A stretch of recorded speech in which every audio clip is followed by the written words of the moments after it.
izleyicilerimiz, hepinizi sevgi ve saygıyla selamlıyorum.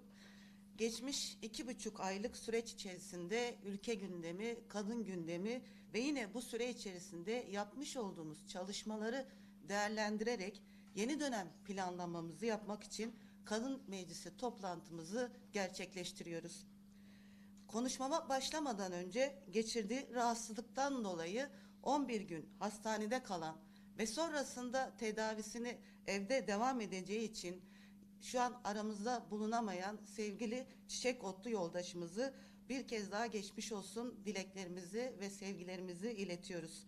Çiçek'in en kısa zamanda aramızda olacağına olan inancımızla selam ve sevgilerimizi kendisine gönderiyoruz. Kısa süre önce yaşamını yitiren Barış annesi Zekiye İlmen'i anıyor, ailesine, yakınlarına ve tüm Barış annelerine başsağlığı diliyorum. Zekiye ana ve bu uğurda yitirdiğimiz tüm yoldaşlarımızı bu vesileyle saygıyla, özlemle anıyoruz. Ve yine 10 yıla yakın bir süredir tutuklu bulunan ve yakın zamanda abisini yitiren sevgili yoldaşımız Figen Yüksekdağ'a bir kez daha başsağlığı dileklerimizi iletiyoruz. Figen Başkan ve birçok yoldaşımız hukuksuzca tutuldukları cezaevlerinde onlarca kayıp yaşadı. Birçoğu aile bireylerinin son zamanlarında yaslarında, anmalarında bu yüzden yer alamadı. Yoldaşlarımız demokrasi, eşitlik ve özgürlük mücadelesi yürüttüğü için yıllardır cezaevlerinde rehin tutulmaktadır.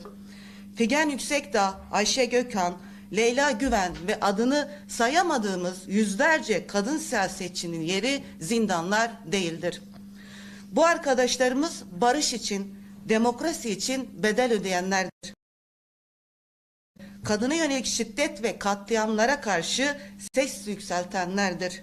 Barış ve demokratik toplum sürecini örecek olan öncü kadınlardır. Her bir arkadaşımız tutsaklık koşullarında dahi bu sürecin başarıya ulaşması için çabalamaktadır. Bu çabayı görmek, siyasi tutsakların özgürlüğüne kavuşmasının önündeki engelleri kaldırmak barışın gereklilidir diyoruz. Her bir tutsak yoldaşımızı saygıyla, sevgiyle selamlıyoruz.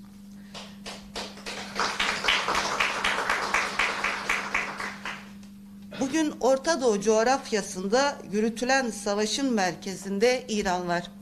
Yine İran'da savaşın, şiddetin, yıkımın altında hakları ve özgürlükleri için direnen İranlı kadınlara binlerce kez selam gönderiyoruz. ABD-İsrail-İran savaşı bir ayını geride bırakırken taraflar arasındaki 2 haftalık bir ateşkes kararı alındığı duyuruldu. Bu 40 günlük süreçte en büyük yıkımı yine kadınlar ve çocuklar yaşamıştır. Sadece İran'la sınırlı olmayan saldırılar Lübnan'da, Yemen'de aynı tabloyu gözler önüne sermektedir. Hak örgütlerinin sunduğu verilere göre İran'da 701 sivil insan yaşamını yitirmiştir. Bunlardan 261'i kadın, 254'ü çocuktur. Yine Lübnan'da 130 çocuk bu saldırılarda yaşamını yitirmiştir. İranlı kadınlar hem dış saldırılar hem de iç baskıların hedefi olmaktadır. 40 gün süren savaşta ateşkes ilan edilse dahi İranlı kadınların yaşamları, hayatları Molla rejimi tarafından tehdit altındadır. Rejim bir yandan dış güçlerle savaşırken içeride de kendini tahkimini sağlamak için muhalifleri, özellikle kadın muhaliflere saldırmaktadır ve burada her türlü suçu işlemeye devam etmektedir. Rejime bağlı güçler tarafından karakollar kurulduğu, işkence suçu işlediği haberleri kamuoyuna yansırken internet kesintileriyle bu suçlar görünmez kılınmak istenmekte. İran Molla rejimini protesto ettiği için gözaltına alınan kadınların akıbetinden haber alınamıyor. Bugün İran cezaevlerinde rehin tutulan ve idamla yargılanan muhalif kadın aktivistlerin her an infazları gerçekleştirilebilir. İdamlara hayır, özgür yaşama evet kampanyası tarafından yapılan çağrıya destek sunuyor ve buradan bir kez daha söylüyoruz. Birleşmiş Milletler Güvenlik Konseyi ve İnsan Hakları Konseyi İran'ın askeri faaliyetleriyle ülke içindeki artan idamlar arasındaki ilişkiye her platformda dikkat çekmelidir. Uluslararası Af Örgütü, İnsan Hakları İzleme Örgütü, sınır tanımayan gazeteciler ve tüm sivil toplum kuruluşları bölgesel çatışma dönemlerinde izleme faaliyetlerini artırmalıdır. Diplomatik görüşmelere katılan devletler idamların derhal durdurulmasını temel bir şart olarak gündeme getirmelidir.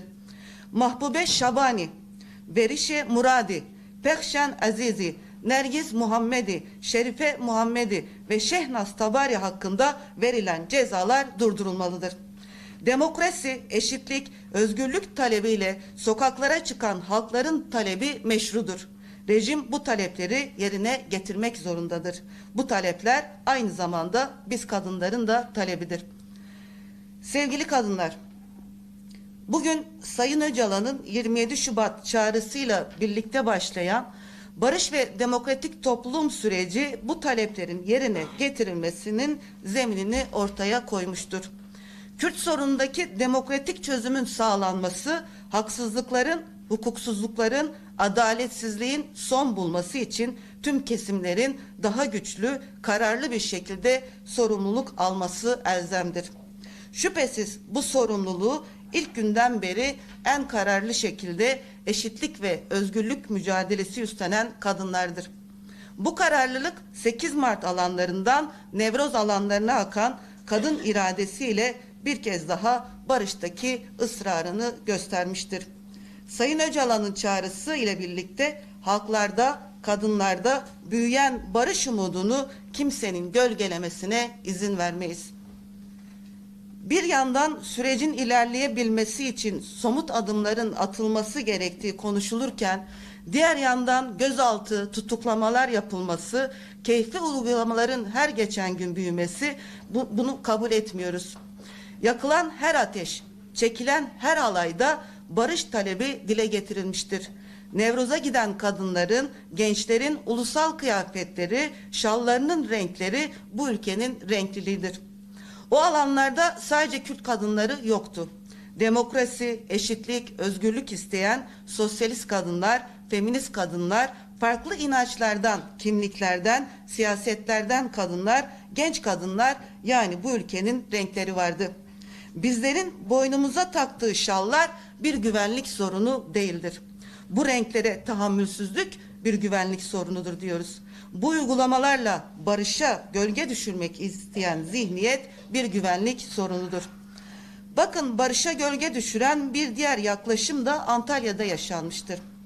Bu ülkede cezaevlerinde yaşanan hak ihlalleri yıllardır hak örgütleri, hukuk örgütleri tarafından belgelenmektedir. Cezaevlerinde özellikle siyasi tutsaklara yönelik özel bir hukuk uygulandığı defalarca kez bu ülkenin gündemine getirilmiştir. Gelin görün ki suçu işleyenler hakkında tek bir işlem yapılmazken bu suçu raporlaştıran uzmanlar, psikologlar hakkında soruşturma açılıyor. Doğru duydunuz. Antalya Yüksek Güvenlik Cezaevinde çıplak aramayı raporlaştıran psikologlar hakkında soruşturma açılmıştır. Bu uygulamaları asla kabul etmiyoruz. Bir hak ihlalini tespit etmek suç değildir. Asıl suç bu ihlali tespit edenleri hedef almaktır. Şiddetin, işkencenin üzerini örtmektir asıl olan suç. Barışa gölge düşüren bu yaklaşımlar derhal sonlandırılmalı. Psikologlara açılan soruşturmaların geri çekilmesi, gerçek suçluların açığa çıkarılması ve yargılanması zorunluluktur. Bu olayın sonuna kadar takipçisi olacağımızı da ayrıca belirtiyoruz. Sevgili kadınlar, barışı sadece iki taraf arasında görmedik hiçbir zaman. Kalıcı bir barışın sağlanması, başta kadınlar olmak üzere toplumun her kesimini kapsayacak bir siyasetten geçmektedir. Kadınlara, farklılıklara, doğaya, yaşam alanlarına yönelik saldırıların son bulmasıyla bu gerçekleşecektir. Bakın, 2025 yılında 294 kadın cinayeti işlendi. 297 kadının ölümü şüpheli ölüm denilerek kayıtlara geçti.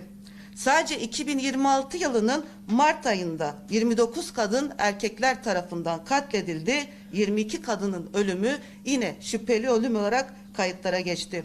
Bu ülkede 2 gün önce bir günde 4 kadın cinayeti işlendi. Bu cinayetler münferit değil. Şüpheli ölümlerin çoğunun arkasında yine erkek devlet şiddeti vardır. Yıllarca şüpheli intihar olarak kayıtlara geçirilen birçok kadının hikayesindeki şiddet kadınların mücadelesiyle açığa çıkarılmıştır. Eskişehir'de Mehmet K. tarafından katledilen Sevim Özdemir'in cinayeti bunu bir kez daha göstermiştir. Sevim'i katleden kişinin cinayete intihar süsü verdiğini yine kadınların mücadelesiyle ortaya çıkmıştır. Rojin Kabayiş dosyası da aynı zihniyetle kapatılmak istendi.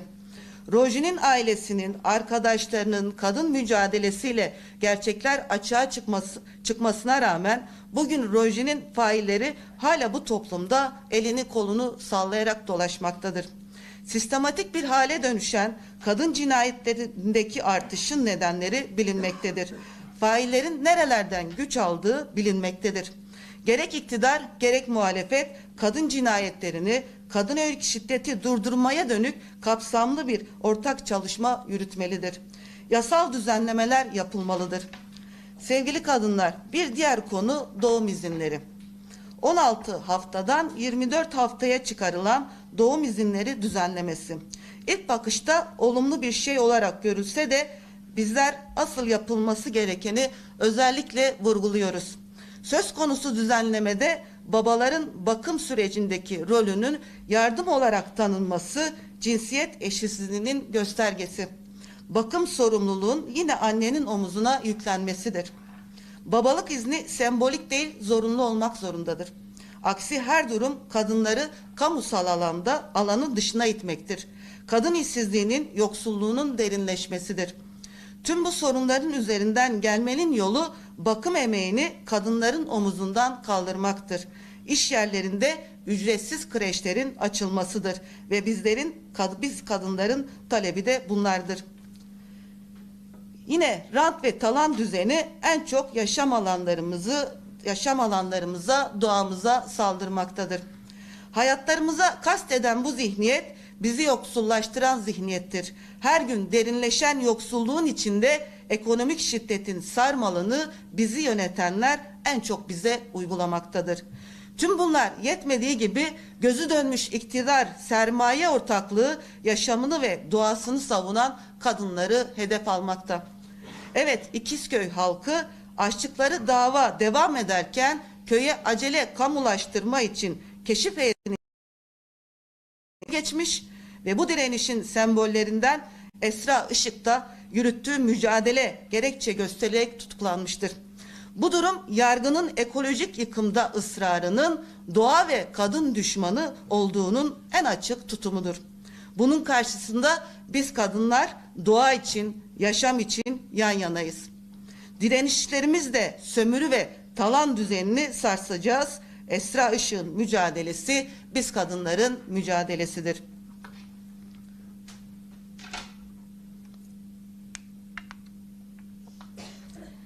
Sevgili kadınlar, bakın aynı sorun eğitim alanında da yaşanıyor.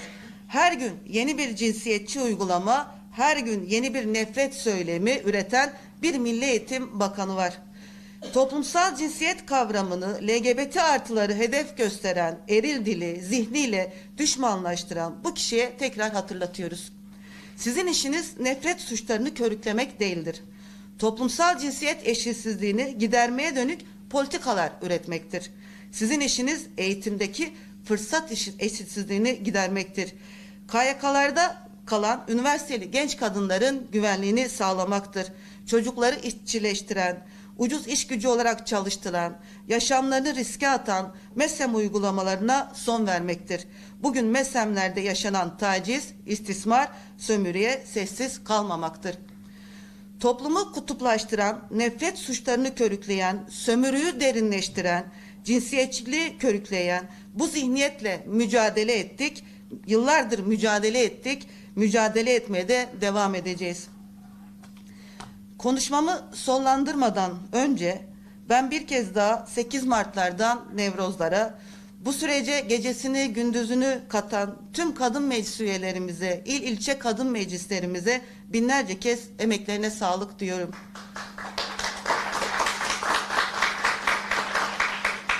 Yolumuz uzun, zorlu olsa da bundan sonraki süreçte aynı moral ve motivasyonla çalışmalarımızı sürdüreceğiz.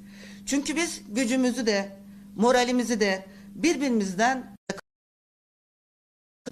ve yine bu dünyada eşit bir yaşam için açlık şiddettir diyen Arjantinli kadınların isyanıyla, ABD'de krallara hayır diyerek sokaklara dökülen kadınların savaşa değil halka bütçe talebindeki öfkesiyle, İspanya'da seslerini barış için yükselten, Orta Doğu'da savaşın karşısında kadın dayanışmasında buluşan kadınların ısrarıyla, Sudan'da kadınlar için adalet diye haykıran kadınların dayanışmasıyla, Suriye'de çözümün öznesi ve demokratik Suriye'nin kadın özgürlüğünden geçtiğini ve bunun mücadelesini yürüten kadınların tavizsiz duruşuyla, Türkiye'de kadın cinayetlerine isyan eden, onurlu bir yaşam için onurlu bir barışı savunan kadın dayanışması ile değişimin gücü olan kadınlarla, İran'da Jinjiyan Azadi ile yükselen kadın hakikatini ortaya koyduğu ne molla ne monarşi ne pentagon diyerek halkların kurtuluşunda cesareti gösteren tüm kadınların mücadele ortaklığıyla. Yani biz kadınların özgür ve eşit yaşamı örme iradesi barışın ve eşitliğin inşası olacaktır şüphesiz. Geleceğimizi ve yeni bir yaşamı şu andaki direnişlerle, enternasyonel dayanışmamızla inşa ediyoruz. Erkek egemen kapitalist sisteme de dert olan da budur. Biz kadınlar bu inanç ve kararlılıkla ekmek, adalet, eşitlik, özgürlük ve barış için kadın meclisi olarak 1 Mayıs alanlarına akacağız. Yaşasın kadın mücadelemiz. Jinjiyan Azadi.